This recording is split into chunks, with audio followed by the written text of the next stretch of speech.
MTC.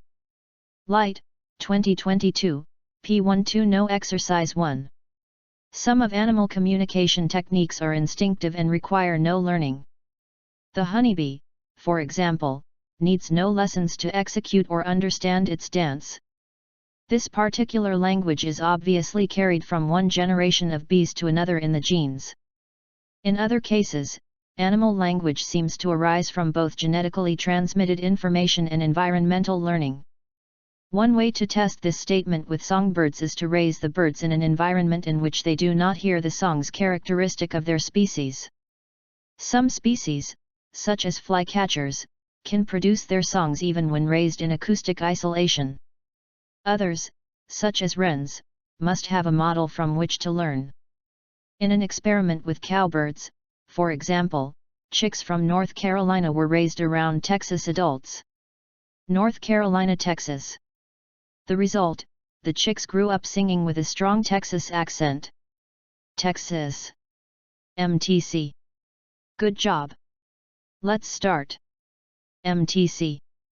Light, 2022, P12 No Exercise 2. To the extent that the units in a social system are not all identical in their behavior, structure exists within the system. We define structure as the patterned arrangements of the units in a system. This structure gives regularity and stability to human behavior in a social system. It allows one to predict behavior with some degree of accuracy. Thus, structure represents one type of information in that it decreases uncertainty. Perhaps we see an illustration of this predictability that is provided by structure in a bureaucratic organization like a government agency. The well-developed social structure in such a system consists of hierarchical positions, giving individuals in higher-ranked positions the right to issue orders to individuals of lower rank. Their orders are expected to be carried out. MTC. Good job. Let's start. MTC. Light, 2022, P12 No Exercise 3. While economic theory is not the driving force behind hyperconsumerism, it has certainly provided a convenient rationalization. Hyperconsumerism is the result of a combination of factors, psychological and sociological, as well as economic. Purchasing a new thing is a simpler, more easily controllable source of pleasure than building a new connection with another human being. To the extent that material possessions are a source of status in any particular society, it can also be an easier, more manageable source of social standing and self-esteem. And there can be a kind of mild narcotic rush, a fleeting sense of relief from the blues, connected to acquiring a new thing.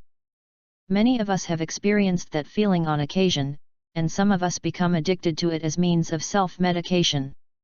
They seem to live by the slogan, when the going gets tough, the tough go shopping. MTC. Good job. Let's start. MTC. Light, 2022, P12 No Exercise 4. In 1985, the typical American reported having 3 people he could confide in about important matters. 1985. By 2004 his network had shrunk to 2, and it hasn't bounced back since. 2004. Almost half the population say they have no one, or just one person, in whom they can confide. Considering that this included close family members, it reflects a stunning decline in social connection. Other surveys show that people are losing ties with their neighborhoods and their communities. They are less likely to say they trust other people and institutions. They don't invite friends over for dinner or participate in social or volunteer groups as they did decades ago. Most Americans simply don't know their neighbors anymore. Even family bonds are being strained.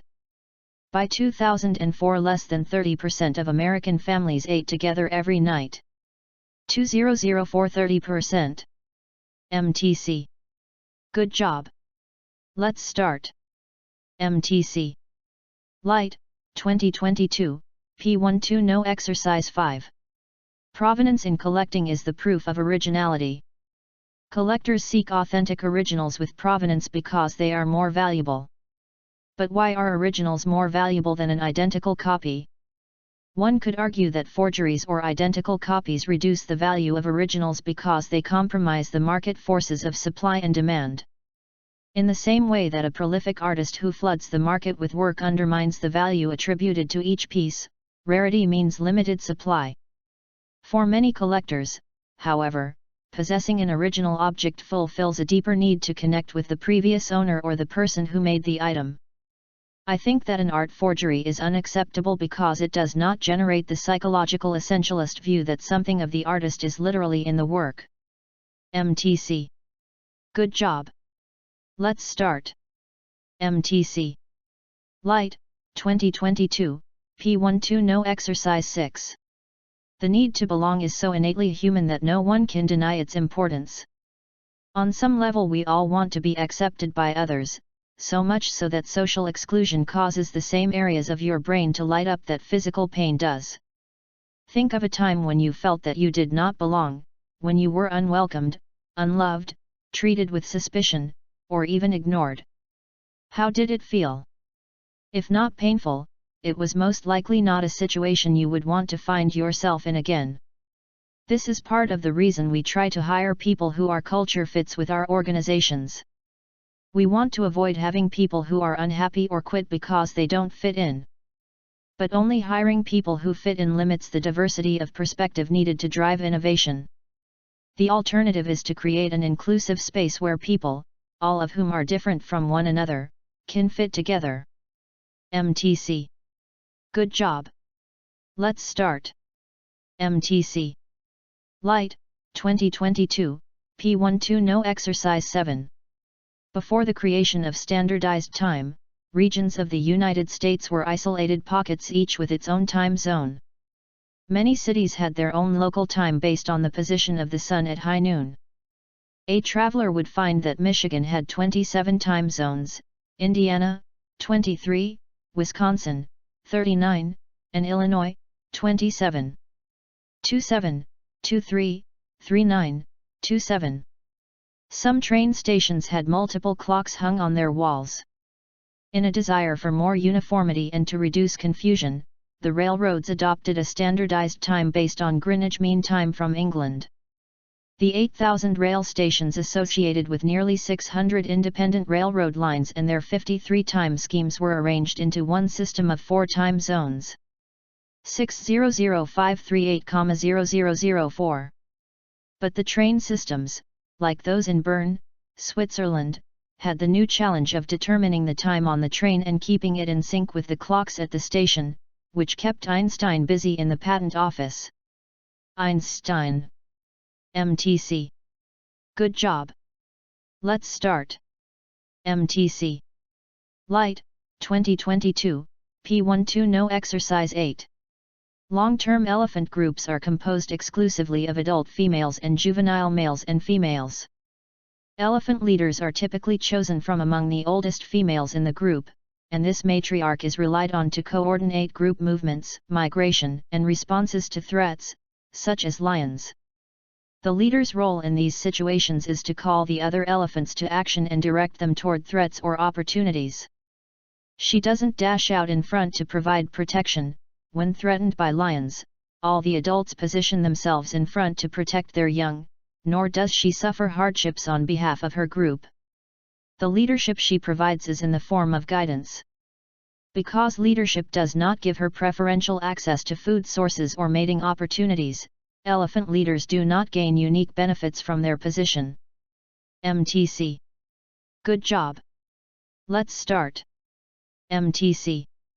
Light, 2022, P12 No Exercise 911. My friend, Jenny, had recently moved into a small apartment as a result of a divorce. Jenny. She was unable to keep her pedigree dog in such cramped accommodation. But she was able to find a good home for the dog with a kind elderly woman who had another dog of the same breed. One day, the elderly woman called Jenny at work to ask if she would be able to drive her from her suburban home to the doctor in the city for an appointment. Jenny. The elderly woman was desperate and could not find any other means of transport. Jenny was running a small advertising business at the time that was just getting by. Jenny. Being her own boss, she was able to take the time off to drive the woman to her appointment. That began a regular private taxi service for the dear old woman. Jenny didn't mind taking her to the dentist or wherever, because she got joy out of helping her and it was a welcome break from the grind of her work. Jenny. One morning the elderly woman called to ask if Jenny were free to take her to an important appointment with her lawyer. Jenny obliged, as usual, and dropped the elderly woman outside her lawyer's office in town. Jenny. She asked politely if Jenny could spare a few more moments to accompany her inside, which Jenny happily did. Jenny.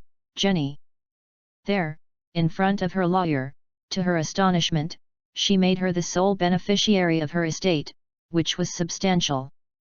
Jenny. The elderly woman was to die soon after. Jenny was amazed at her good fortune. Jenny. She was only being kind and, anyway, she enjoyed looking after her. The last thing that she expected was to inherit such wealth.